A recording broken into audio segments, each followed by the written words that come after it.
자, 지금은 비바울 서신을 지금 배우고 있습니다. 이번 시간에는 비바울 서신 중에서 히브리서를 배우게 될 텐데 히브리서의 박넘버는요. B2-12-1번입니다. 이 박넘버의 의미가 뭘까요? B2-12가 뭐죠? 디도서 디도서 다음에 써졌다는 거죠. 네. B2-12-1번이 되겠습니다. 자, 그러면 우리가 이 히브리서를 쓴 목적이 있죠. 네. 한번 이야기해 주시겠어요? 네, 예수님의 우월성에 대해서 쓴 서신입니다. 예수 그리스도의 우월성을 나타내려고 이걸 썼는데 그 전에 그러면 어떤 사건이 있었겠네. 어떤 사건이 있었습니까? 신앙을 포기하는 위험에 빠진 유대 그리스도인들을 위해서 쓴 서신입니다. 그러니까 이 상황은 뭐냐면 이제 고난이 닥쳐오니까 사람들이 믿음을 변질하는 거죠. 네. 이 기독교에서 떠나는 사람들이 생긴 겁니다. 떠나는 사람들에 대해서 떠나지 마라. 우리가 믿고 있는 예수 그리스도가 신앙의 우월성이 있다. 예수 그리스도 우월성이 있다. 다른 어떤 것보다도 다른 걸 이야기해 주고 싶은데 그걸 무엇을 근거로 이 히브리서의 기자는 성경을 너무 잘 아는 성경 학자와도 같아요. 그래서 구약을 잘 인용해서 이걸 설명했네요. 어떤 사람은 히브리서 어렵다고 이야기하거든요. 어렵다고 생각하는 이유가 뭐냐면 구약의 인용이 너무 많기 때문에 그렇게 생각하는데 이게 이유가 있다. 어떤 의미로 구약을 인용했는지까지만 알아도 이게 그렇게 어려운 책이 아니다는 걸 알게 됩니다. 우리 한번 보겠습니다. 먼저 본문으로 돌아오면 이제 히브리서의 저자인데요. 사실 히브리서의 저자는 아무도 몰라요. 아무도 모르는데 히브리서 저자를 조금 우리가 이해하거나 추측할 수 있는 성경 구절이 나옵니다. 우리 한번 찾아볼게요. 13장 23절을 한번 읽어보시겠습니다.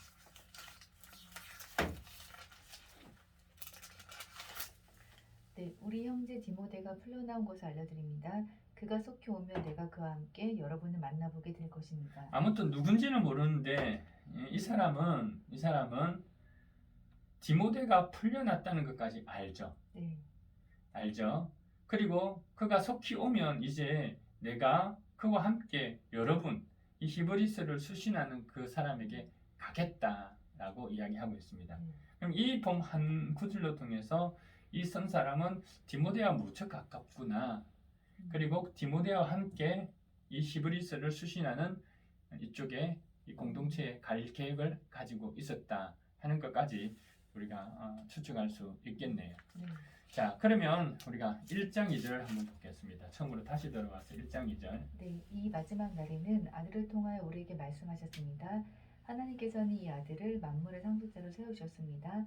그를 통하여 온 세상을 지으신 것입니다. 네, 1장 1절에 보면 하나님께서 옛날에는 예언자들을 통하여 여러 번에 걸쳐서 여러 가지 방법으로 우리 조상들에게 말씀하셨죠. 이 구약 시대는 이렇게 이야기했다는 거죠. 언제 하나님께서는 예언자들로 통해서 여러 번에 걸쳐서 여러 방법으로 우리 조상에게 하나님께서 말씀하셨다. 하지만 마지막 날 지금 이 신약 성경의 배경은 뭐냐면 임박한 종말론을 근거로 하고 있습니다. 그러니까 마지막 날이라는 이야기가 많이 나와요. 그래서 마지막 날에는 이 아들로 통해서 예수 그리스도를 보내신 거죠. 보내셨는데 이 예수 그리스도를 통해서 말씀하셨다. 그러면 히브리서의 내용은 앞에서 예수 그리스도의 우월성을 이야기하고 싶잖아요. 그러니까 옛날에는 이것도 포함이 될 것 같아요. 옛날에는 예언자들이지만 지금 예수님을 통해서 말씀하셨다. 이게 우월성이라고 넣어도 될 것 같아요. 그 다음 이야기는 뭐냐면 1장 2절부터 쭉 해서 몇 절까지 14절까지는요.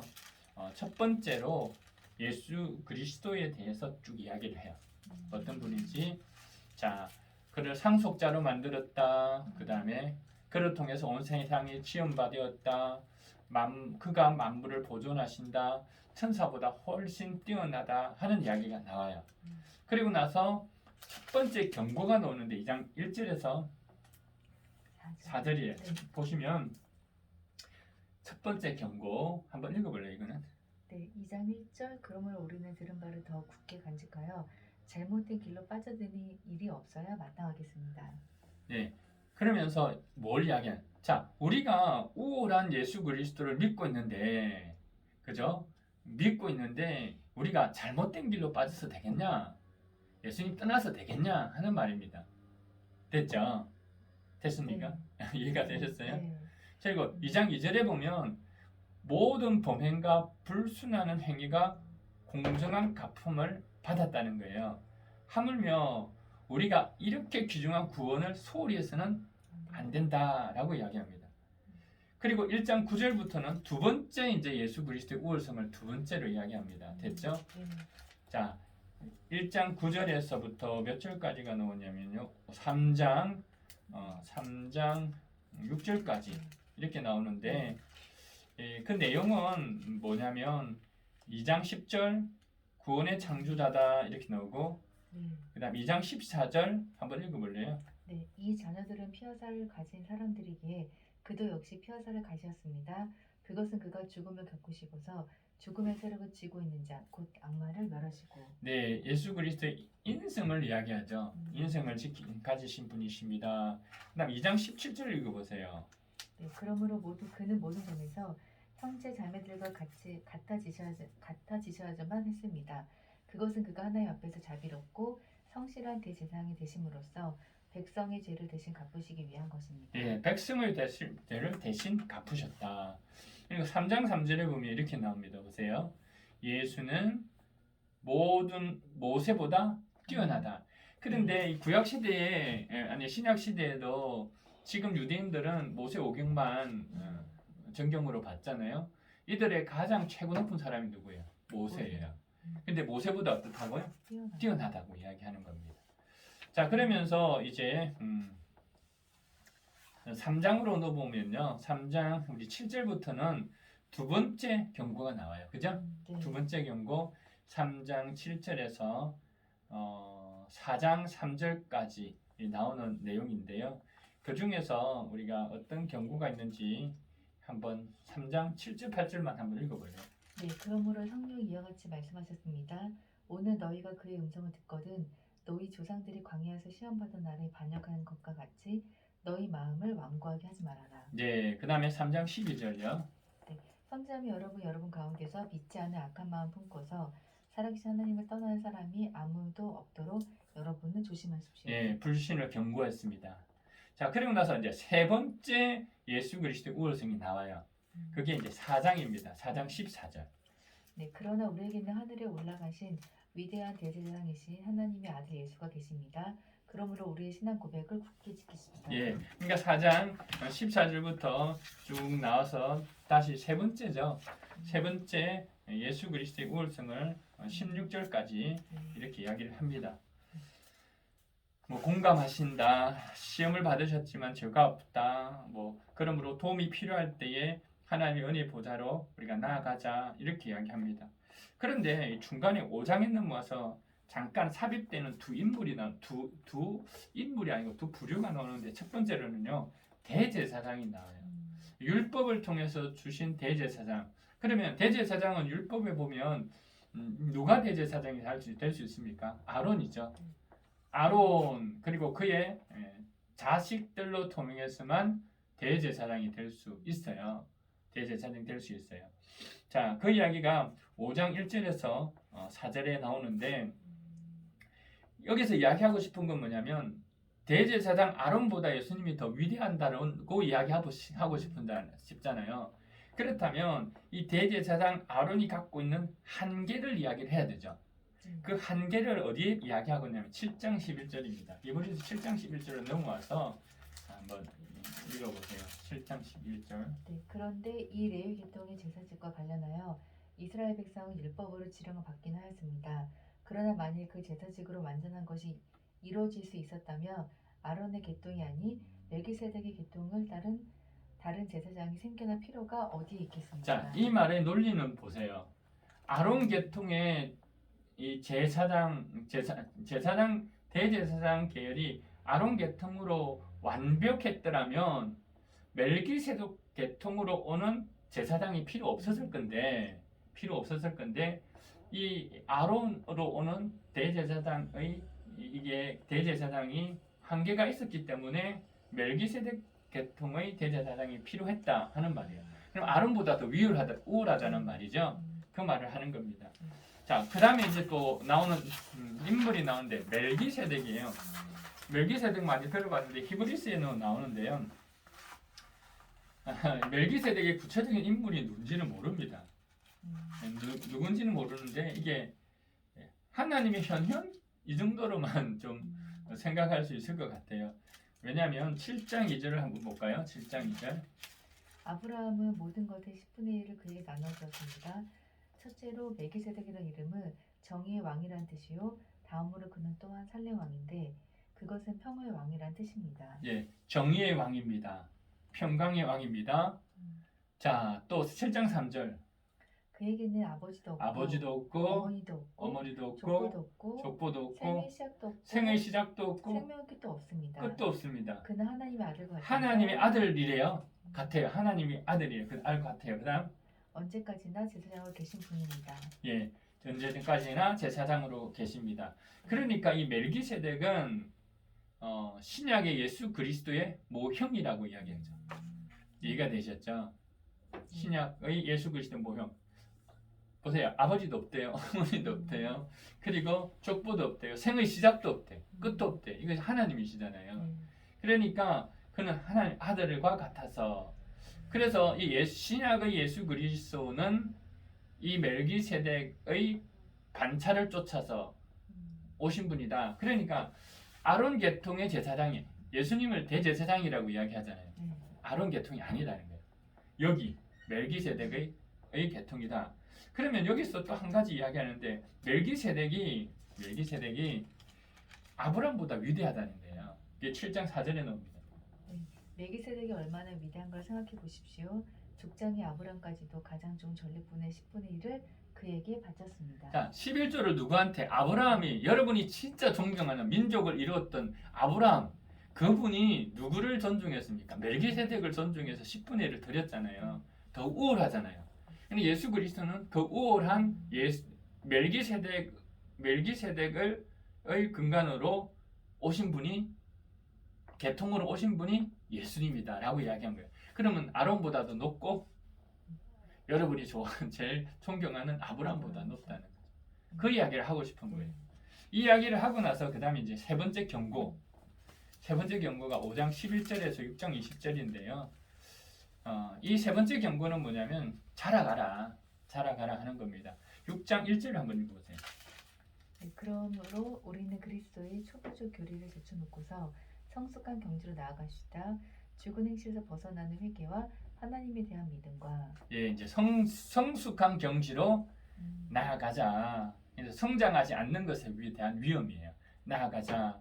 그 다음 우리 6장 4절은 좀 유명한 말씀이죠. 네, 한 번 빚을 받아서 하늘의 은사를 맛보고 성령을 나누어주고 또 예, 이 이야기가 뭐냐면 하나님의 선한 말씀과 장차올 세상의 권력을 맛본 사람이 타락하면 그들을 새롭게 해서 회개에 이룰 수 없습니다. 그런 사람이야말로 하나님의 아들을 다시금 십자가에 못 박고 욕되게 하는 것이기 때문입니다. 이거 들어보신 적 있죠? 용서받지 못하는 죄. 들어본 적 있죠? 그 뒤에 보면 성령을 회방하는 죄, 용서받지 못한다고 이야기하잖아요. 이 이야기는 뭐냐면 이 이야기는요. 용서받지 못하는 죄. 하나님께 회개하면 다 용서받죠. 네. 근데 이 사람들 용서를 못 받는데요. 여기 보세요. 한 번 빛을 받아서 은사를 맛보았대요. 성령을 나누어 받고 또 하나님의 선한 말씀과 장차올 권능을 다 맛본 사람들이래요. 이런 이야기 한 적 있나요? 제가 이렇게 성경 공부를 하다 보면 이렇게 이야기하는 사람. 목사님, 옛날에 신앙생활 잘 했는데요. 그 사람 구원 받을까요? 그죠? 옛날에 신앙생활 잘 했는데 지금 신앙생활 안 하고요. 그런 사람 구원 받을 수 있어요? 네? 이렇게 물어보더라고요. 그러면 뭐라고 대답하면 구원 받을 수 있죠. 어떻게 했냐면 회개하면 구원 받아요. 그런데 이런 사람은 회개를 보세요. 여기 뭐냐면 6절 보세요. 네. 이렇게 맛봤는데 진짜 맛봤는데도 타락해버리면 그들은 새롭게 해서 회개에 이를 수 없다. 그랬던 옛날에 보면 교회도 나왔던 사람인데 어느 날 뭐 오래도 봤던 사람인데 이 사람이요 예수를 욕해요. 예수를 욕하고 성령을 비방해요. 그 사람은 만약에 그가 회개하면 용서받을 수 있겠죠. 그런데 이 사람들은 회개를 못한다는 거예요. 그 정도 된 사람은 다시 회개하지 못한다는 거예요. 그래서 이 사람들을 용서받지 못하는 사람들이라고 이야기를 하는 거예요. 무슨 의미가 있겠죠? 근거는 진심으로 용서를 구하면 용서받을 수 있어요. 그런데 하나님의 은혜를 깨달았다고 하는 사람이 하나님을 욕하거나 비방하면 그 사람은 다시금 돌아올 수 있는 강을 건너버렸다는 거죠.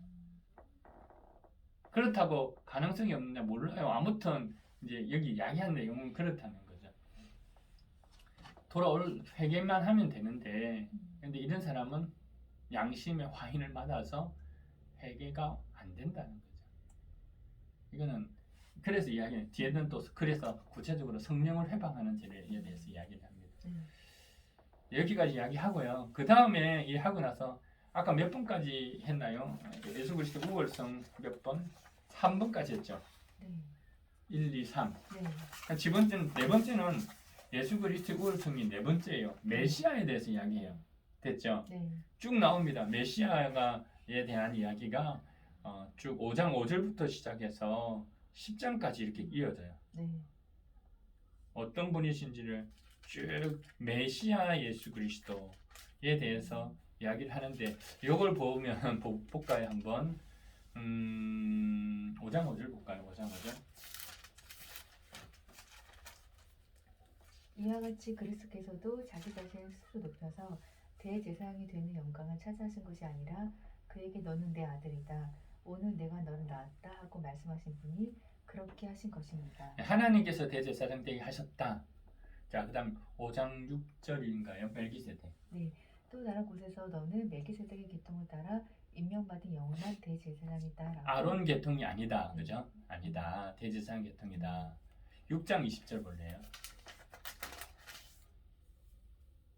예수께서는 앞서서 달려가신 분으로서 우리를 위해 거기에 들어가셔서 멜기세덱의 계통을 따라 영원히 대제사장이 되셨습니다. 그러니까 이게 멜기세덱 이야기가 많이 나오죠. 5장, 6장, 7절 똑같이 나옵니다. 또 어디에 나오냐면 7장 16절도 한번 볼래요?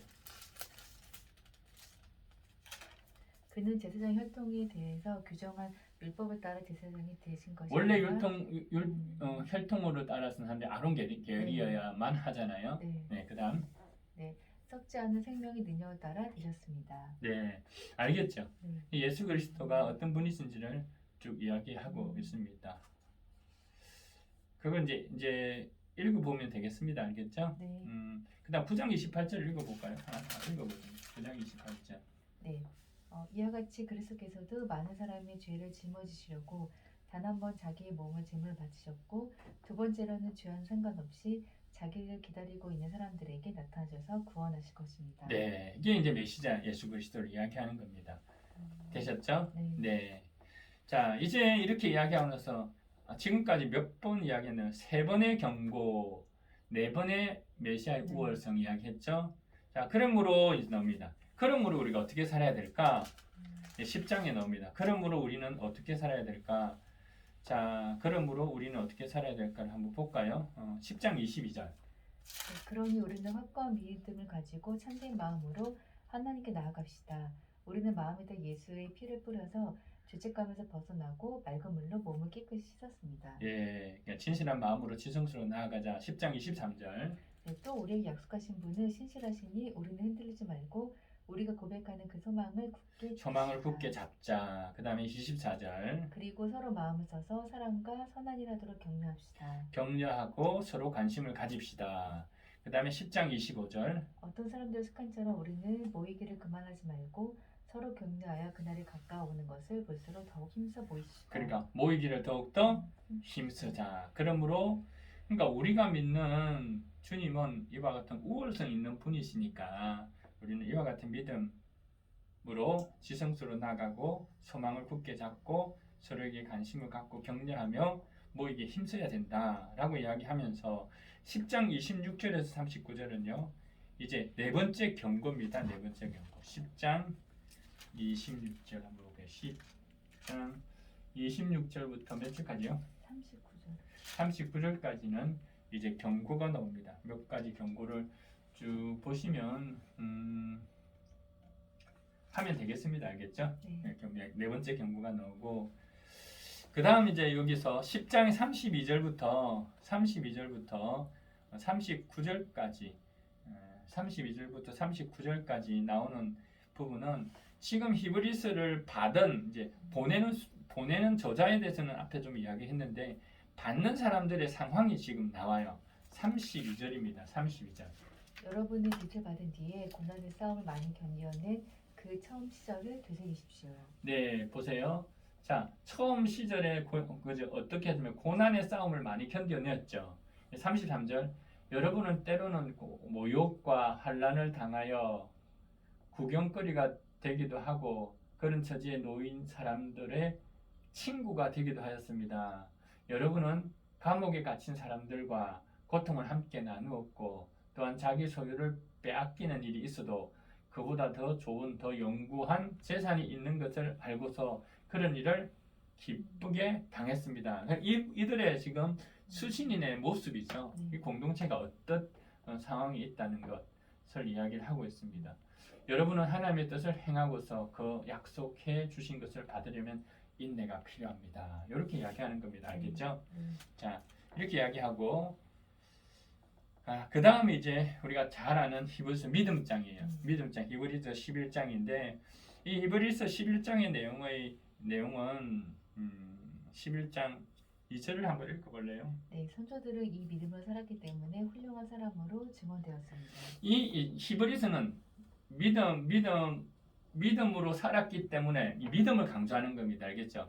믿음을 서로 살았기 때문에 훌륭한 사람으로 증언되었다. 이렇게 이야기가 되죠. 그 다음 11장 39절을 한번 보세요. 마지막 39절. 네, 이 사람들은 모두 믿음을 말미암아 훌륭한 사람이라는 평판을 받았지만 약속된 것을 받지는 못하였습니다. 네, 믿음으로 말미암아 훌륭한 사람이라는 평가를 받았다. 자, 이 믿음으로 말미암아 훌륭한 사람으로 평가를 받아. 믿음이 있으니까 뭐가 드러났다? 행위가 드러났다는 거죠. 믿음이 있으니까 행위가 드러났다는 거죠. 야고보서의 주제는 뭐죠? 행위가 있어야 믿음이 있다면 행위를 보이라는 거잖아요. 이 차이가 있겠습니다. 아무튼 히브리서 11장에는 이들이 믿음이 있어서 이와 같은 삶을 살 수 있었다라고 이야기하고 싶은 겁니다. 믿음이 있어서 이와 같은 삶을 살았다. 그 다음에 이제 나오는 이야기가 그러므로 앞에 그러므로 한번 나왔죠. 자, 지금 두 번째 그러므로는 12장 1절. 이 믿음장 이야기하고 나서 그러므로 12장 1절 한번 읽어보세요. 네, 그러므로 이렇게 구름 때와 같이 수많은 증인이 우리를 둘러싸고 있으니 우리도 갖가지 무거운 짐과 얽매이는 죄를 벗어버리고 우리 앞에 놓인 다른 질을 참으면서 달려갑시다. 예, 그러므로 12장부터는 그러므로 우리가 이렇게 살아야 된다. 이렇게 살아야 된다. 그 13가지가 쭉 나옵니다. 그러므로 이렇게 살아야 된다. 자, 마지막 것만 볼게요. 13장 16절. 선을 행함과 가진 것을 나눠주기를 소홀히 하지 마십시오. 하나님께서는 이런 제사를 기뻐하십니다. 예, 어떻게 하라고요? 다른 사람들에게 선을 행하고 나누는 일을 잊지 마라. 소홀히 하지 마라. 잊지 마라. 이렇게 이야기합니다. 자, 그리고 마지막 이제 13장 18절 볼까요? 13장 18절. 이제 중보기도 부탁을 합니다. 18, 19절. 우리를 위하여 기도해 주십시오. 우리는 양심에 거리끼는 것이 한 점도 없다고 확신합니다. 모든 일에 바르게 처신하려고 합니다. 내가 여러분에게 좀 더 속히 돌아가게 되도록 기도해 주시기를 더욱 간곡히 부탁드립니다. 예. 자, 이렇게 기도 부탁을 하고 있죠. 네. 빨리 좀 더 속히 가기. 지금 가려는 마음이 있죠. 네. 속히 올 수 있게 해달라고 여러분 기도해 주세요. 이렇게 기도 부탁을 하고요.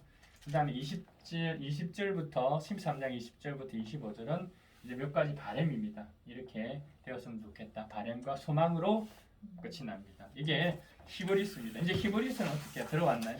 네. 자, 히브리서 전체는 그리스도의 우월성을 이야기하고 네. 싶다는 거죠.